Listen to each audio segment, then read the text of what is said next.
Here's a deep social insight that you can use to reattract your ex after the breakup. I'm Benny Lichten-Wallner. I help people get their exes back. And a long time ago, I was a nerd. Can you believe that? Don't answer that. And I had this complete inability to vibe with other people and to connect. I was very black and white religious and very judgmental. And I didn't know how to relax and just chill with other people. Also, I'm probably lightly autistic in some way or another, but I had this inability to understand that, communication is not so much about information, but it's more about energy delivery, in the sense that when people are socializing, they're really just trying to loosen up and, relate to each other a little bit and just have fun. And you can kind of get a sense of this next time you're in a social situation. For me, it's like at the end of jujitsu class when we're sitting around bullshitting.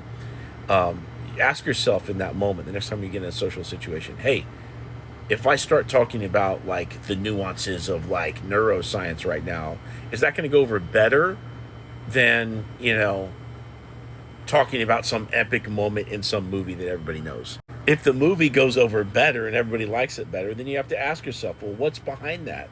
Certainly neuroscience has a better value to society than dude, where's my car, or something like that, right?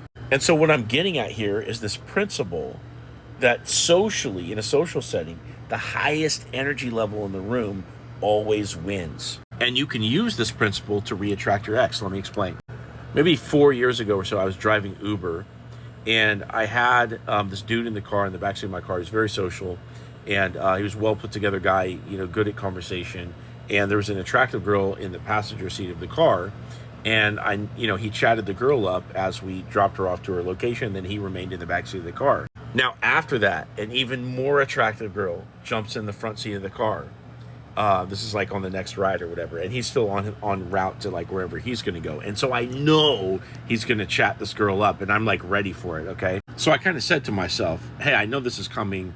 I'm going to use this opportunity to practice my riz just for fun.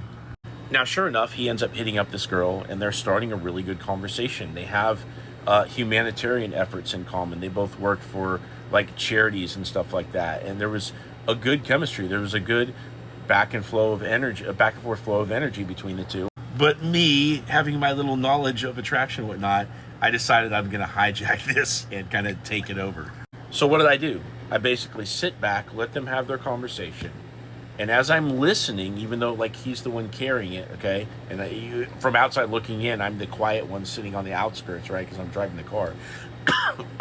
All I did was wait for certain key moments in the conversation to come up. Anything that triggered like a funny thing in my head, or like something that was higher energy level, whatever the topic was, I chimed in and I delivered the energy right as it was relevant to the conversation. So they're like, blah, blah, blah, blah, blah, soup kitchen. And then I'm like, no soup for you. It's the Seinfeld reference.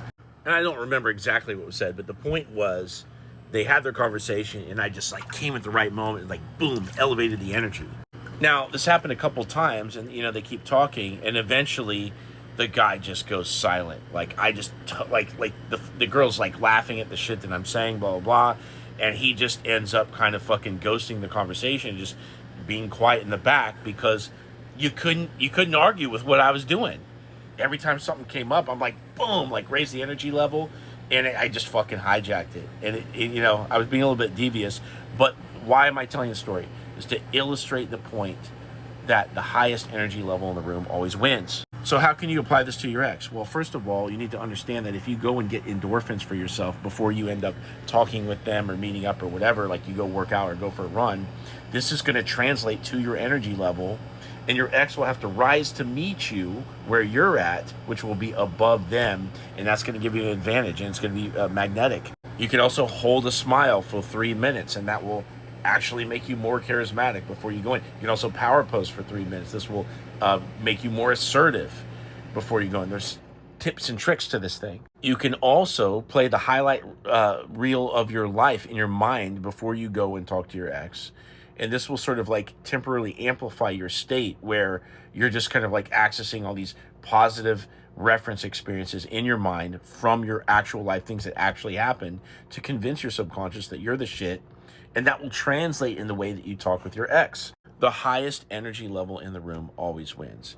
If you're watching this video right now and all of a sudden a group of mariachis, like, they jump over this bush back here and they start throwing confetti everywhere, I'm going to stop talking. You're going to stop watching me. And then we're going to turn and look and be like, what the fuck is this? Right? Because their energy level is higher than just some dude talking at the camera. So anyway, utilize this principle.